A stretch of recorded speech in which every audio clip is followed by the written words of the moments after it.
No. No, preferably I would prefer being addressed as Mr. Thank you. No, thank you. That's fine. Sure, thank you. As the court pleases.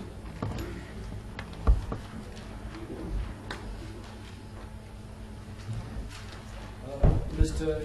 Erasmus, this morning you,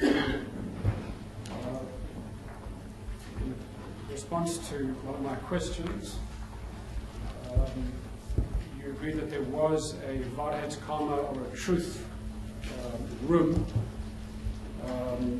in the John Vorster Square building, at least at that time.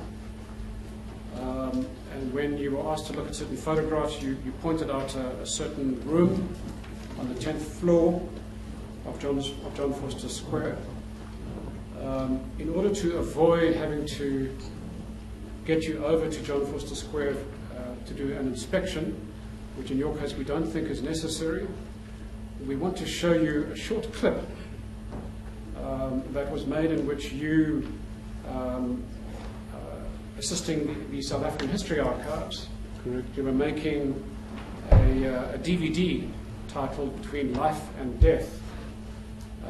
You took them around the building, and in one particular clip you pointed out this so-called truth room.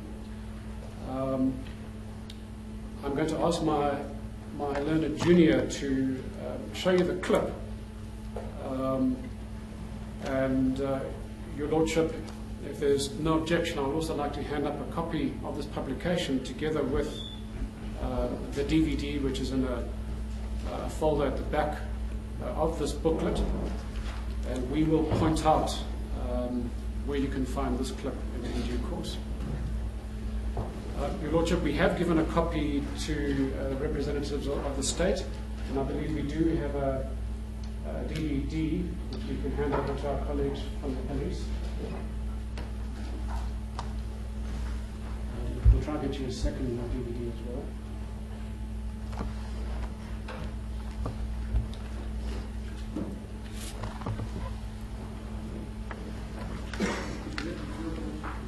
No objection, my lord. No objection. No objection.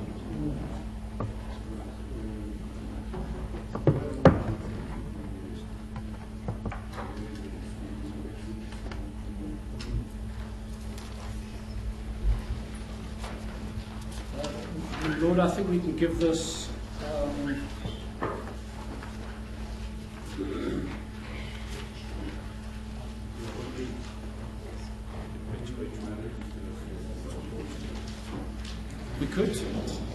we could, since it relates to his evidence, we could call it H2.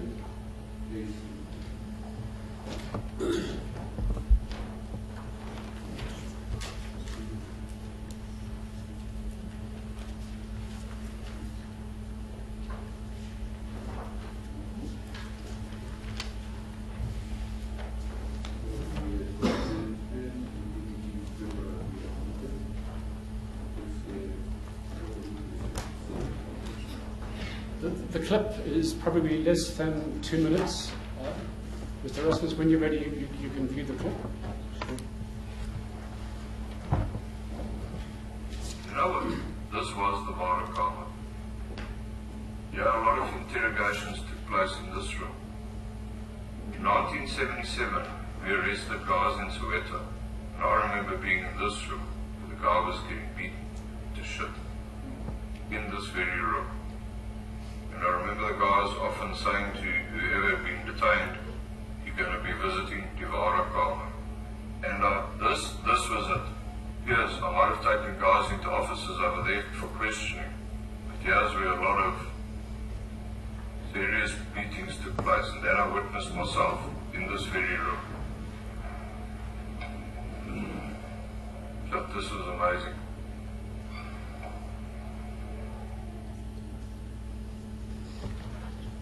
Thank you, Mr. Erasmus. Do you confirm that it is you being interviewed in that clip? I do, my lord. Do you remember approximately when that clip was filmed? Yes, very clearly. How long ago was it? Do you remember approximately when? Yeah, must be about 5 years ago. And was it the South African History Archives, a non-governmental organisation? That is correct. Did they make this clip? That is correct. Thank you.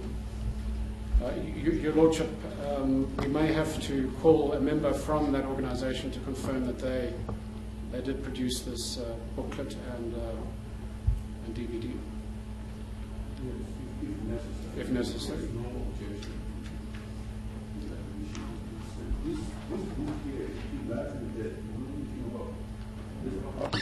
I've never read it, my lord. They did send me a copy of this clip that we've just seen, of the final sort of film that they made. But I've no knowledge of the book.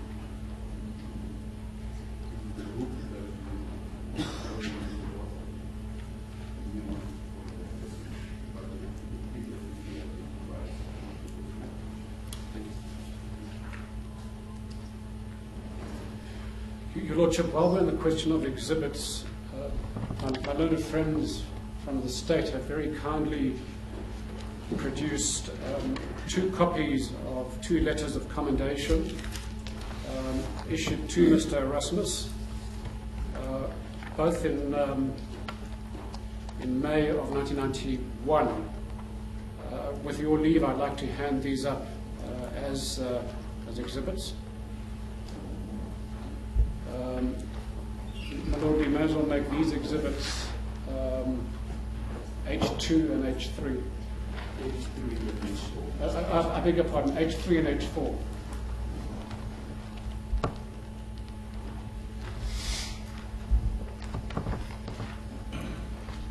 I understand the court already has copies of these 2 letters. Your Lordship,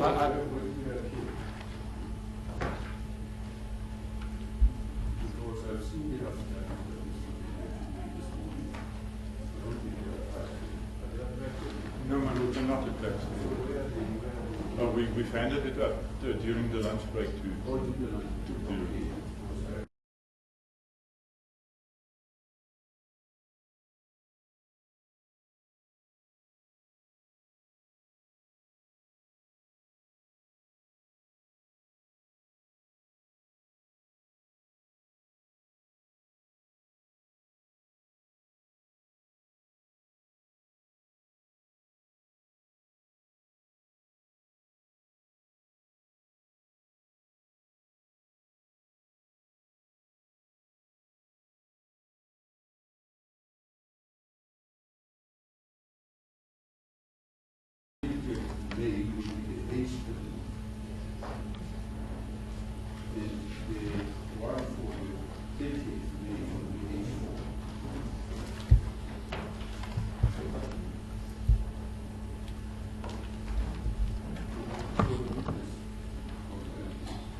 yes, Your Lordship, I don't intend to cross-examine the witness on this, but perhaps he can just confirm it.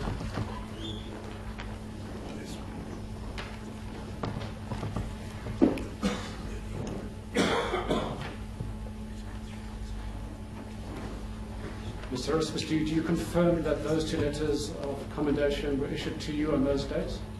That is correct, my lord. Thank you. As I said, Your Lordship, we will make reference to them in the argument, but I don't intend to ask the witness any further questions on those letters. Mr. Erasmus, I've just got a few outstanding matters to canvass with you. When you were trained, either as a uniformed policeman or when you joined the security branch, were you given any training in first aid? Did you go on a first aid course? During initial or basic police training in police college, where I was in 1975, we were given a very peremptory couple of classes on first aid, but nothing extensive. Were you taught what to do or what not to do when coming across a severely or seriously injured person who might have fractures, like spinal injury? I can't recall that we ever were, to be very honest. We did do a little bit more advanced first aid when I did what was known in the police those years as a bush course, and that was to prepare us to go to the war in Namibia, in northern Namibia. That was a little bit more, but were you ever told at some stage that certain people who are particularly seriously injured, potentially with fractures, perhaps on their head and the back or elsewhere, that they shouldn't be moved for their own safety? well, I knew that from doing a lot of sport, and namely I played rugby for the police in Johannesburg for 10 years. So those years we knew about spinal injuries, but that it didn't come from the police force. I think it was just more general knowledge issue than.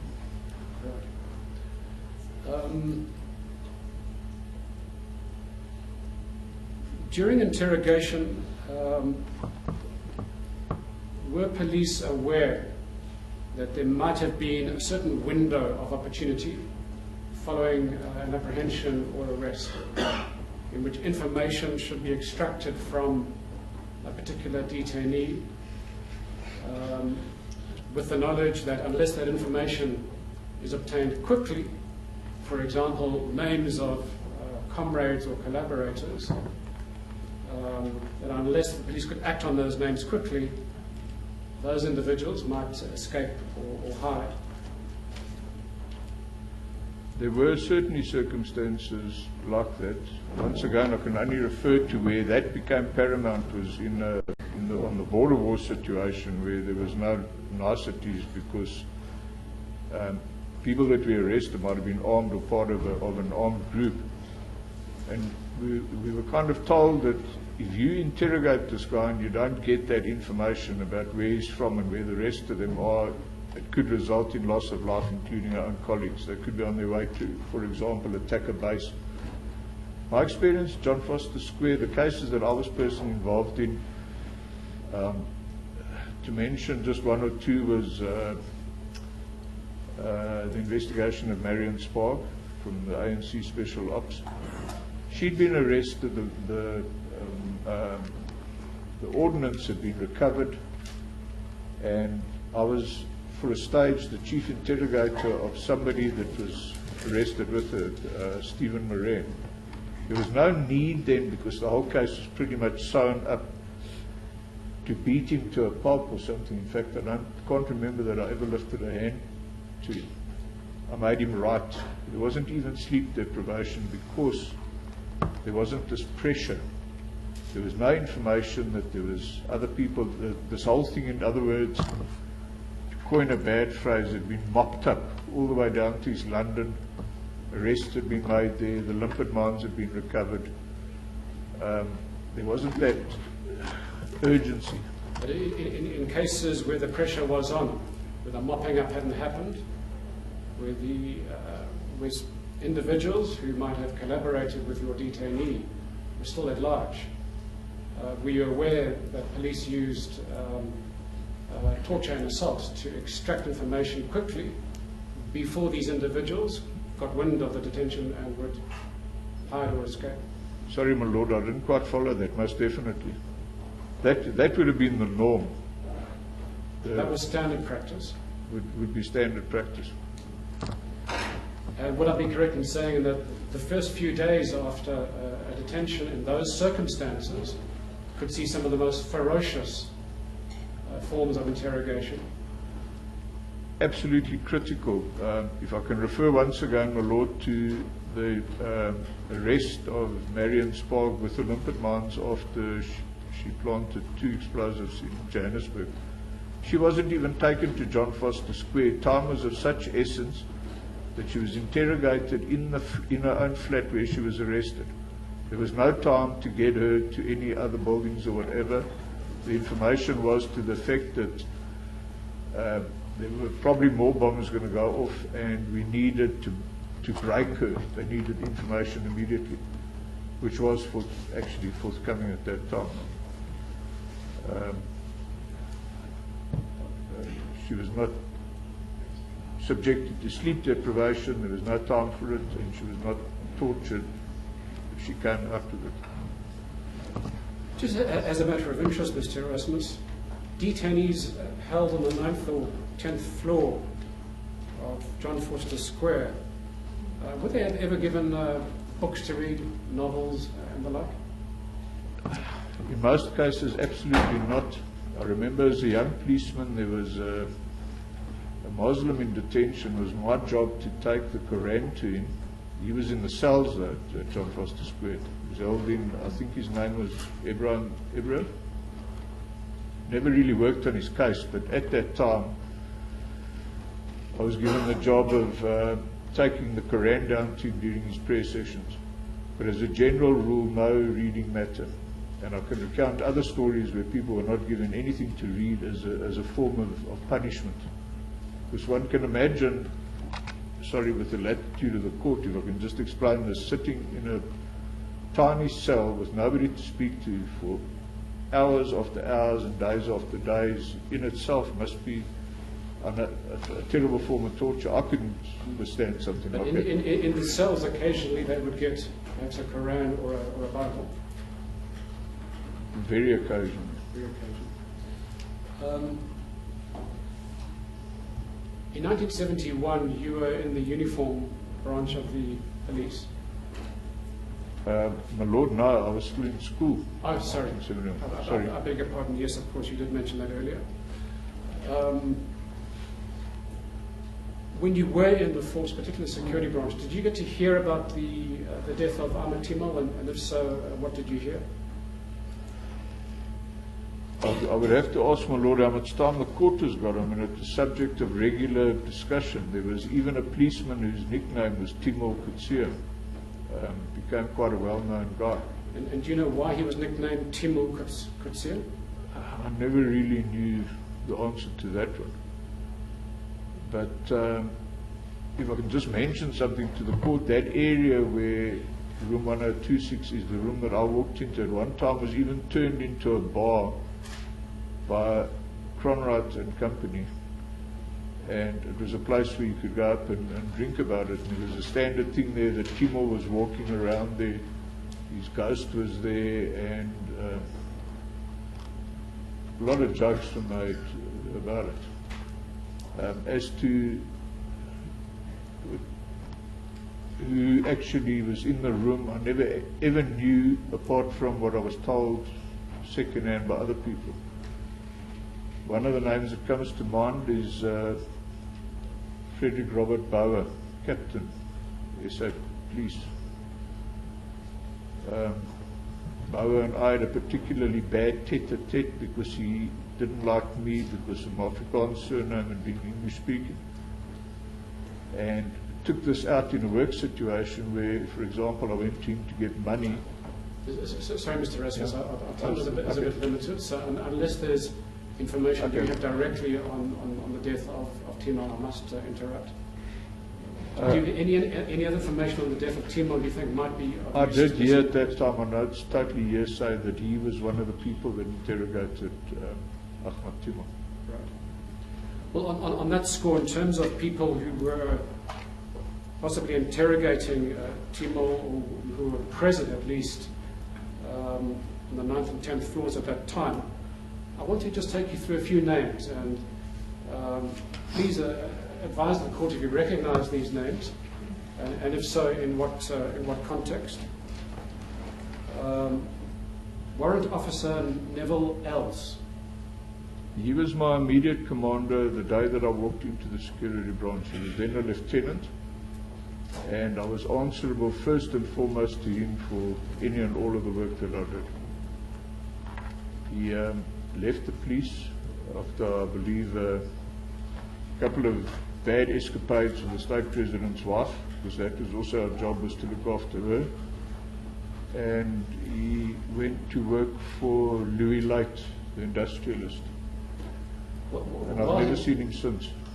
While he was in the security branch, was his career in the security branch unblemished? Was he ever accused of indiscipline, or were complaints ever laid against him for assault, perhaps? My Lord, I always thought he was particularly a gentleman, and he was very good to me, as I learnt a lot from him. I suppose mainly because he was very good with English, and I was the new kid on the block. But I knew there was something in his career about promotion. There was 2 officers, junior officers at that time, both lieutenants, of which he was one. There was something about he was denied a promotion or a promotion was withheld, but as to why this could have been, I would just be speculating. I do recall that very clearly. Okay. Did you ever come across a Sergeant João, sometimes referred to as Jan Rodriguez? No, my Lord. A Major F.J. Fourie? Sure. A lot of Fouries in the police force. Major Fourie. I can't If say you can't that. recall that, then just Can't say recall so. that now. Captain J.H. Gloy? Gloy was the man that I referred to earlier in my evidence that helped me prepare a statement for my court appearance in Somerset West. I had many dealings with him on many occasions involving many security branch investigations. Was he regarded as a well-qualified interrogator? I don't know about the interrogator, but I mentioned about, did I mention this earlier? Him and Brigadier Broderick were sort of troubleshooters, as it were, in the security branch, where there was action and something juicy or interesting. Gloy and Broderick were on the scene. Gloy, in fact, was one of the people that was present when I was given instruction to stop the singer's music career. I thought he was a particularly ruthless man, because another investigation that I did with one of our suspects, the Skatemer family, Baron Skatemer, Gloy got Skatemer so incensed that Skatemer actually attacked him, and the 2 of them, him and Broderick, had to fight their way out of the situation. That's what I know about Gloy. Do you know if complaints were ever made against Gloy? Complaints of abuse or assault? I dare say, my Lord, I wouldn't have been party to something like that. I have no knowledge of that at all. Captain Johannes Zachariah van Niekerk? Johannes. Apparently he became a lieutenant colonel. At van Niekerk. I knew him very well. I think he ended up becoming a personal bodyguard to P.W. Botha. He was transferred from the security branch. I'm assuming it's the same person. We just knew him as At. And did he have an unblemished career in the security branch, as far as you know? I wouldn't be able to comment. Colonel Piet Greyling? I'm familiar with the name, but I have very scant memories of him. Lieutenant Hendrik Cornelius Jacobus Pitout, spelled P-I-T-O-U-T. I worked with him and his son. He was almost Colonel Cronrod's right-hand man, regarded with a lot of esteem as a specialist interrogator stroke investigator. So he was regarded as a good interrogator. Absolutely. And do you know whether any complaints of assault were made against him? Possibly in the interrogation of Ulret van Heerden, who was a suspect at that time. I know that Pitou was the chief interrogator and used to take. He handled, I think, the whole case, as I remember, but I'm not certain if charges were laid against him. I couldn't say that with any definite. Last 3 names. Detective Warrant Officer Gabriel Johannes Deisel. Not familiar with that name at all. Warrant Officer Derek Lionel Carter. My Lord, rings a bell. Lionel Carter. And the last one, Captain Carl Joseph Joker. Once again, familiar with the name. I think he might have left the security branch before I started. I remember his name from the rest of Bram Fisher. Reading about it, that is, my lord.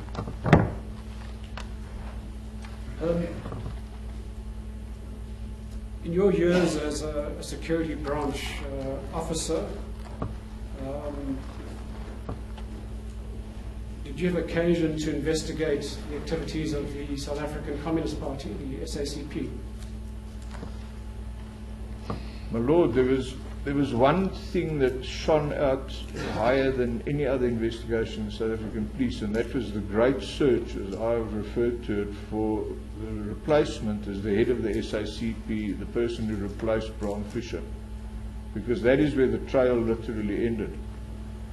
So there was endless seminars, classes, notes, input, everything, and speculation was rife as to who was this person. And I can give the court probably a list of 20 names of possible suspects, one of who's sitting in the court at this time, with permission, my lord, Mr. Bezos. There was some that held that he'd actually replaced Bram Fisher, and there was churchmen involved, Father Albert Nolan. Yes, this was a big priority. Thanks, Mr. Evans. Were you aware of a Communist Party doctrine, or perhaps an instruction that Communist Party members or operatives who were arrested and interrogated should rather commit suicide than betray the party? I know that story, my lord, but I've never ever read that, and I do regard myself as being reasonably well read on the history of communism, and especially within a South African context. And personally, I've never read thousands and thousands of documents, from Lenin's selected works to Nkululeko. I personally never saw anything where, for lack of a better word, a cadre was instructed to, if caught, commit suicide immediately. I must be very candid on that point. I've been asked that, and I'm not aware of anything like that. Thank you. Your Lordship have no further questions.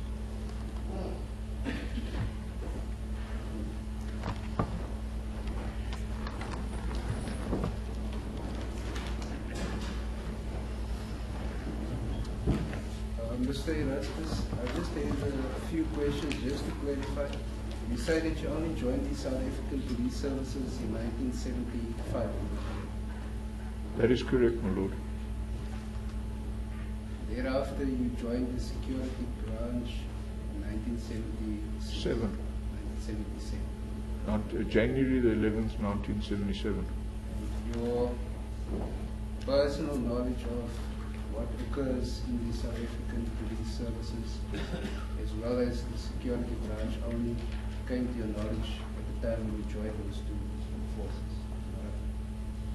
My lord, I was aware that there was a thing called the security branch, actually still as a schoolboy, because my father worked for the old government, and he worked for a thing which I suppose is now particularly abhorrent, called Bantu Affairs. So my father had dealings with a branch of the police and made mention of it. And I can tell the court he was actually horrified when he heard that I was being transferred to the security branch. He was not happy, and nor was my mother. So I knew about it. To answer your question, I did. But your personal knowledge as to what methods they used to do anything, it only started happening when you joined the SAPS and the security branch. I would say that's correct. Thank you, Lord. No further questions. Thank you, my lord. I just want to know, Mr. Erasmus, at that stage at John Foster, where were the ordinary cells? On which floor, and where were the ordinary cells? The ordinary cells was a whole wing between. There's sort of three parts of the structure of John Foster Square. There's the barracks, the living area for mainly uniformed policemen. There's like an admin area between that, and then you've got a cell block, which I believe was built independently of that, and then you've got the main part of the building, which we're all very familiar with, the blue piece that is parallel with the highway. The ordinary cells were at the main entrance where the charge office is. The cells were immediately below, on the same level and above for, I think, 4 floors or 5 floors. Thank you. Thank you, ma'am.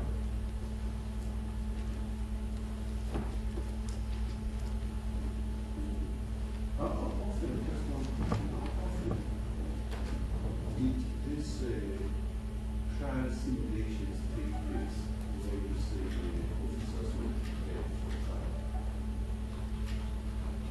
trial? My Lord, it would be very hard to put a number on it, but it was a daily thing, especially with the Whitehead case. The instructions were very clear that, once again, I can only reiterate that that case had to be won at all costs. So everything was thrown into the pot to win this thing, including these mock trials. And they were held, to answer your question, before the inquest and during the inquest, all the way. When a certain stage had been reached, some of us were taken or asked to come up to the 10th floor. They had a double office there. There was an advocate present. And we would pretend to be, for example, Mr. Bezos, and fire questions at Whitehead as a way of preparing him. So I couldn't give you a number, my Lord, but it was more than once, most definitely. Who would simulate the role of Mr. Bezos? You?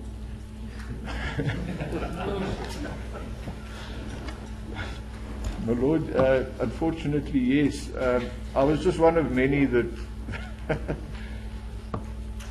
forgive me laughing, that had this job to do. So if you had, I was always known to be a reasonably inventive person, so that's why we were picked to sort of go and partake of these question and answer sessions, and Mr. Whitehead would sit there and we'd throw the questions at him. During that process, would there be any discussion about what evidence we need, what evidence not to use, and how it should be made? Would those be useful? Most definitely. If you had to ask me for a specific on that, I wouldn't be able to answer, but I'd like to just tell the court, my Lord, that Whitehead was even instructed on how to deal with Mr. Bezos in the box. And I remember one of the things was that he had to not look at him at any stage. He had to avert his eyes and frustrate Mr. Bezos by asking him to repeat the question. The whole thing at this stage of the game was to tire Mr. Bezos out. And the next day, a lot of us were at the court, for example, where I think Mr. Bezos asked the magistrate to intervene to get an answer out of Whitehead. He was looking away, and the whole thing was designed by this state psychologist. I think it was Mr. Plonk, was to gain some sort of psychological edge. Even that was important at the time. On the content of the evidence that was supposed to be, you had a sense that during that simulation and interference, the evidence of the witness perhaps may have seen something but been told not to say or say it. I understand, my Lord, but I couldn't give you a specific. I think with the passage of time. Yes, I understand it. I just want to know what the impression is. Whether that would be the case or whether the evidence of the witness would be left intact during that simulation. I think the best way that I can answer this, my Lord, is that, like I say, everything went into the pot. If somebody could lie or whatever, or witness was schooled as to what to say, I think a lot of rules, as I understood it, were broken at that time. I personally didn't know, for example, that mock trials were not part of a police process. And the first time that I mentioned something like it, people were horrified to hear that this had in fact happened. But as to specifics, I couldn't give the court anything barring, yes, my impression is that there was no holds barred. The state had to win that case at all costs, which they did.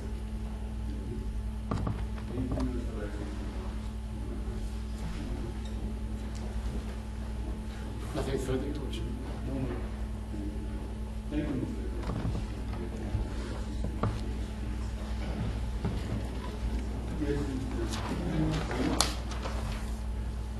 Your Lordship, before we call the next witness, I wonder if I can just handle some quick paperwork. Your Lordship, we have already provided you with a volume H, comprising some 10 affidavits. And over the course of the next 2 weeks, we will be calling certain of these individuals, but not all of them. And as we call them, we can allocate sub numbers to them from this volume. I don't know whether you wish me to formally hand up this volume, Your Lordship. Yes, I want to, the one that was That's correct, Your Lordship. I think that there are witnesses who will not testify. That's right, Your Lordship. The witnesses who can provide similar fact evidence on torture at John Vorster Square and elsewhere, we're not going to call those witnesses, but we will refer to their sworn affidavits in argument, unless Your Lordship directs that we do call some or all of them. No, I'd like to go to their face. I want to read it. I'd like to go to their face and sign it. As the court pleases. If there is a bundle, we mark each. The same bundle, It is the same bundle. Okay. Your Lordship, we would like to hand up a few more exhibits that ourselves and perhaps our colleagues will be referring to as the evidence proceeds over the next 2 weeks. The first document is the armoured Tmol detention file. And this document, we'd like to give the exhibit number of G6.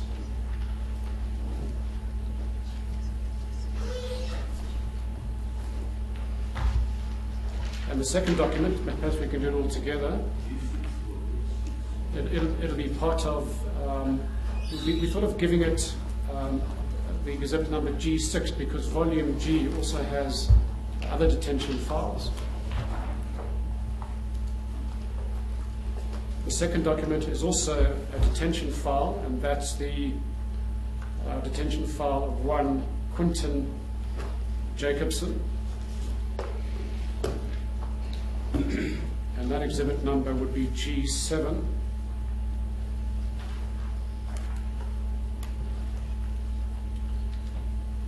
And the final document we'll hand up this afternoon is the police file of João Rodriguez. And we thought of creating a volume for all police files, and that would be volume I. So we thought this exhibit number could be I1.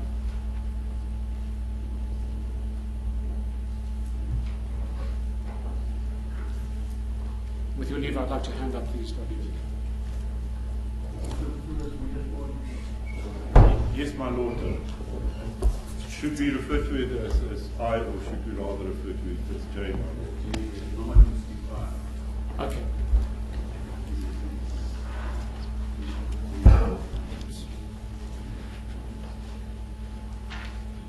Thank you, my Lord. I did receive all of them.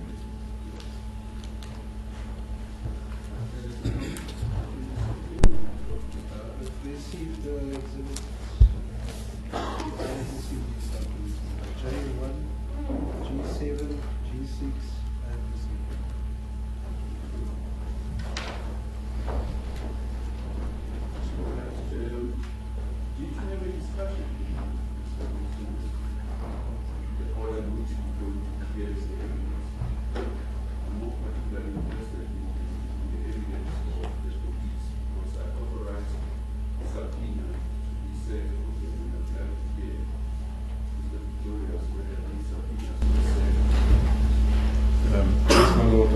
discuss it with my investigating officer, and if need be, I can call him into the box that he can quickly just attest it. Captain General, if you could please.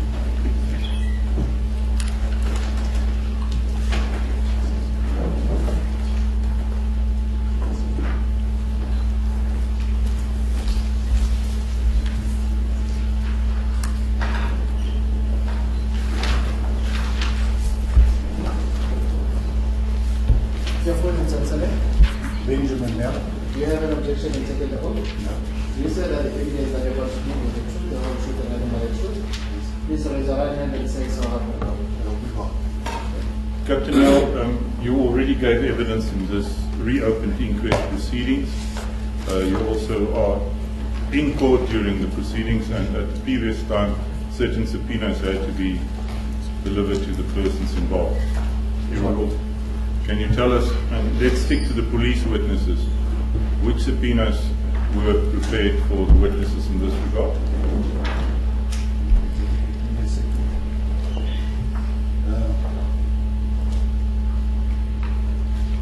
All the police, Mr. Rasmus was served, then Mr. Rufenter was served, Mr. Neville Els was served, my lord.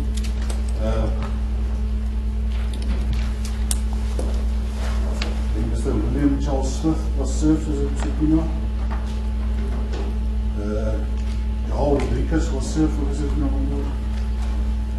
As well as John Petrus Fourie. Captain, if you can help us, was this personally served on the witnesses themselves? Yes, my lord. Was personally served on my colleagues. Can you give us the dates exactly when this was personally served on them? Did you get a return of service? Yes. Yes, my Can lord. you just give that detail to the court, please? Mr. Fourie was served on the 5th of July.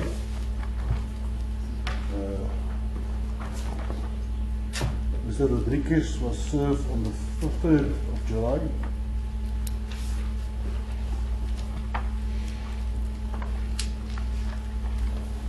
Mr. Smith was served on the 4th of July.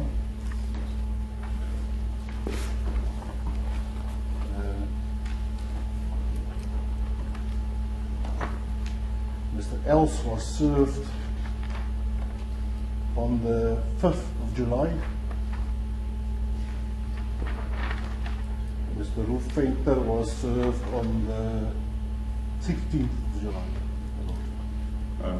We already agreed that Mr. Rolf Venter and that Smith would not be necessary for these proceedings. Mr. Els, he was at court today, not so. Yes, the fact, sir, my lord? You did see him? Yes. My lord, that's the detail that I can provide with the subpoenas that were served on the witnesses. In the subpoenas, Yes, ma'am. you can understand on the date that they gave court. Yes, my lord, they did. And you say only Mr. Els.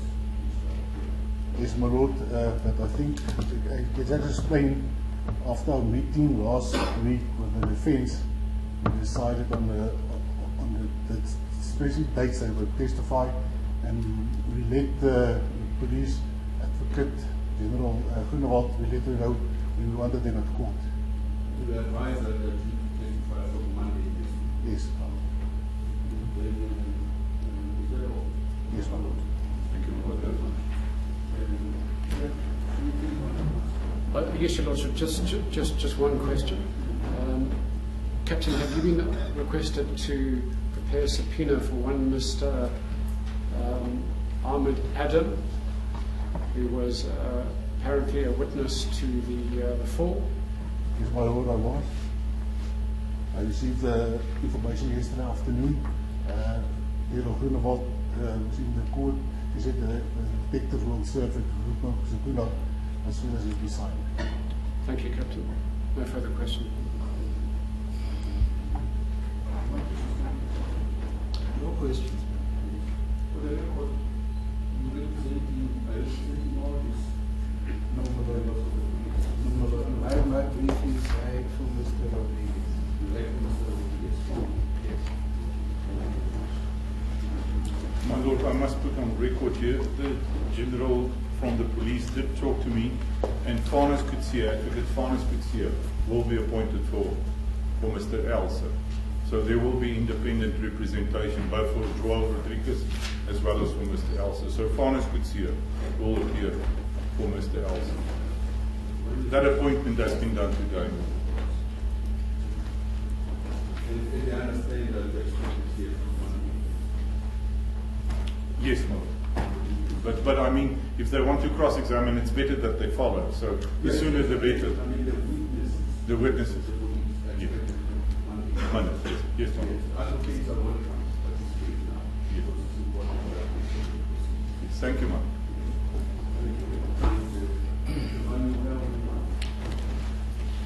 Your Lordship, we would like to call Stephanie Kemp as our next witness. Your Lordship, I think her evidence in chief should take approximately 13 minutes. I don't know how long cross might be. But we could certainly complete her evidence in chief this afternoon. Or if you wish, we could start her in the morning.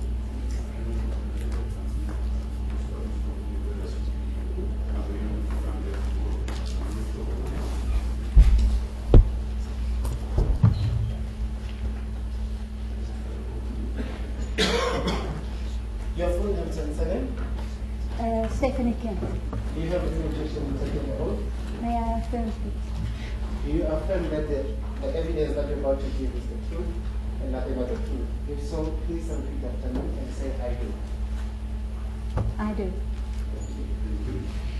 You may be seated. It's okay, sir.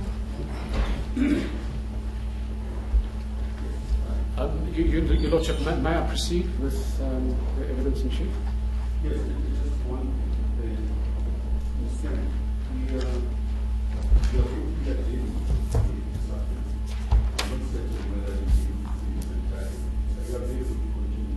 I can do, Your Honor. As the court pleases.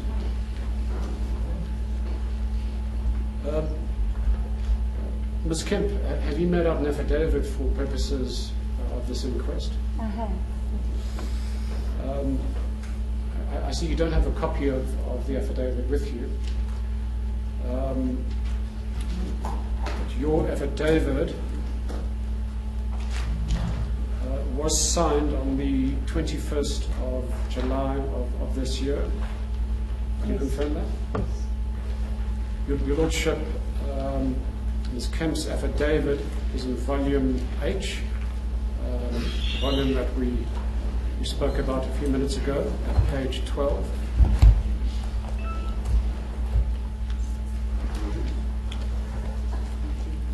Ms. Kemp, you're 76 years of age and you grew up and schooled in the Eastern Cape, is that right? No, in fact, I grew up in Malmesbury in the Western Cape, but I am 76, yes. Okay. I went to Port Elizabeth in the Eastern Cape for high school with mine. If we could move to some of your personal history, and if you could highlight for the court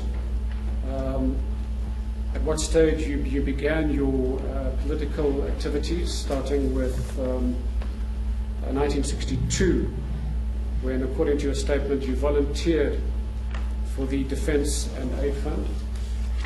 Yes, I went to UCT in 1960, which was, of course, a momentous year in our history. Transfer happened as soon as I got there. And I was already very clear that I was against apartheid, and I looked for something to make some contribution and volunteered at the Defence and Aid Fund, which was legal then. When I was there, I was placed in the Finance Committee of Defence and Aid and met much older women who were extremely political. There was, for instance, Ray Edwards, who was Albie Sachs's mother and had been secretary to Moses Kotane and had been a communist all her life, as had her former husband, Solly Sachs. There was also Sarah Carnison, whose husband was on the Central Committee, Fred Carnison, and through them they invited me to their home that turned up every Thursday. So eventually, I was 18 then. By the time I was 20, they recruited me into the underground South African Communist Party. And at what point were you recruited into the armed resistance movement, the ARM? Very soon after that. Everything, of course, was extremely secret, so it was a bit confusing even for me.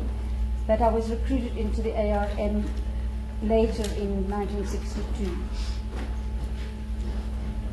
And according to your statement, you committed certain acts of sabotage. Can you briefly describe those?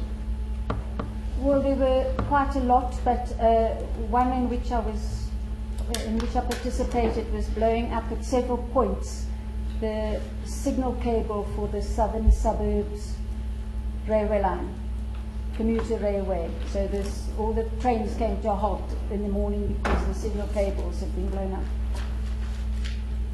And you were arrested on the 11th of July 1964 in connection with your armed activities.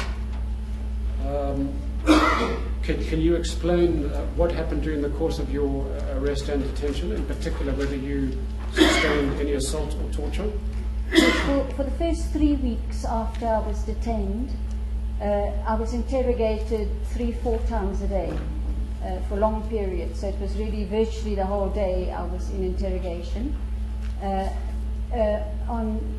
After 3 weeks, some interrogators came from Johannesburg, Lieutenant Victor and a Captain van Merwe, and they told me to stand. They also took me into a storeroom, interestingly enough, quite a small storeroom in Caledon Square, which is the headquarters of the security police in Cape Town. And they told me to stand. All this was happening at a time when few people had been detained. 63 people started being detained, and Lux Martin Boudler, who was a Cape Town person, died in detention. So it was all happening. We weren't sure what was going to be happening. So when they told me to stand, I didn't think much of it, except as it went on and on and on through the day and into the early hours of the next morning. There were teams of security policemen who came in and out, and eventually the sergeant, who'd been one of my main interrogators for the previous 3 weeks, came into the storeroom. I was still standing, and begged the head of security in Cape Town, Captain Rousseau, to be left alone with me. After a while, Captain Rousseau marched out, and I was left with just Sergeant van Wyk, who then started saying to me, "Stephanie, I know you hate me," and I would say, "I don't hate you, Van Wyk." And he would say, he kept this up. And eventually I felt irritated, and I said, "Okay, Van Wyk, I hate you." And he started hitting me on both sides of my head. And then he grabbed me. I had long hair then, and he grabbed me by my hair and pulled me down to the floor and bashed my head on the floor until I was unconscious. Then I woke up. I was incoherent, so there was no way they could take a statement from me. I don't in any case believe that that was the purpose of all this. They appeared to have as much information as I could get them. Some of the leading people in this organization had already made statements. I think they wanted me to give evidence for the state, but also somebody mentioned, Mr. Erasmus mentioned, that I think there is a feeling they just want to break you, to control you, to have complete power over you. So, you want me to go on? Well, do you have any other evidence to give on your torture, if there's anything else? Perhaps the only thing that soon after this, I was, at that time, a magistrate would come around to the detainees every week to see if you were okay. By the time the magistrate came, I was bruised down the side of my face. My nose was pricking and painful. And he came in and sort of greeted me and went again. I was then moved to Wynberg police cell. Did you make a complaint to the magistrate? No. I was pretty terrified, I think is the right word. I was then moved to Wynberg police station, and when I got there, still with a bruised face, the station commander said to me, "What happened?" I told him, and he brought in another magistrate who took a sworn affidavit about that from me.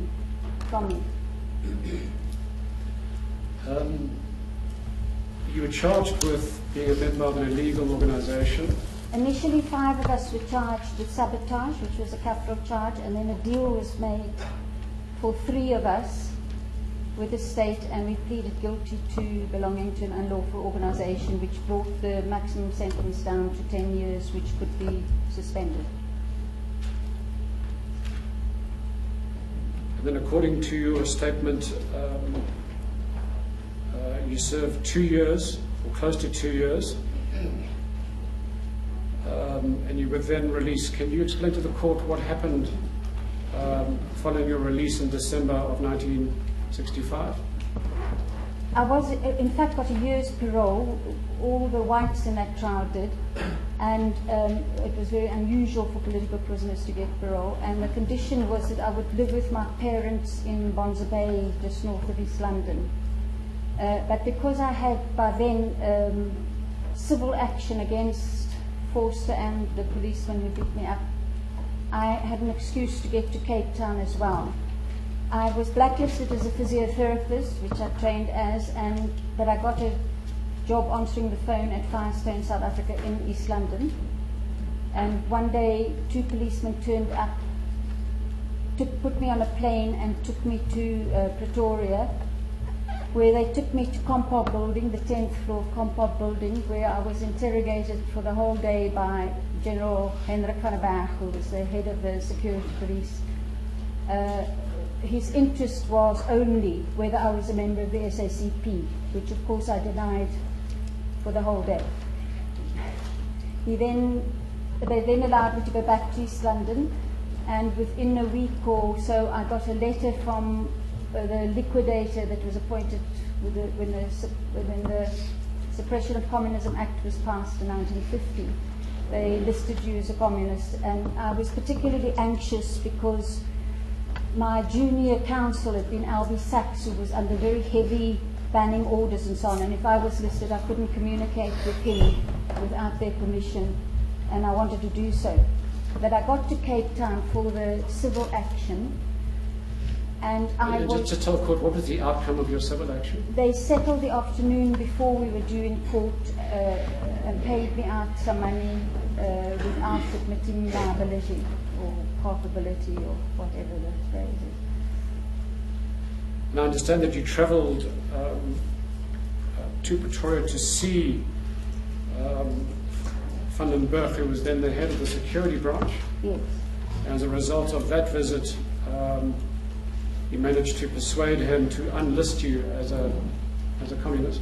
Well, that happened. I was listed after I'd been interrogated by him, so I wrote to him. I found his private bag address and wrote to him saying I had denied membership, but now I'm listed, and then I was immediately unlisted. Okay. All right. What prompted you to leave South Africa? Well, in 1966, which was when I was out of prison, I spent a lot of the time in Cape Town, and I was watched without any secret being made of it by security policemen. Even if I went down to Clifton Beach, they would come and stand on the beach and watch.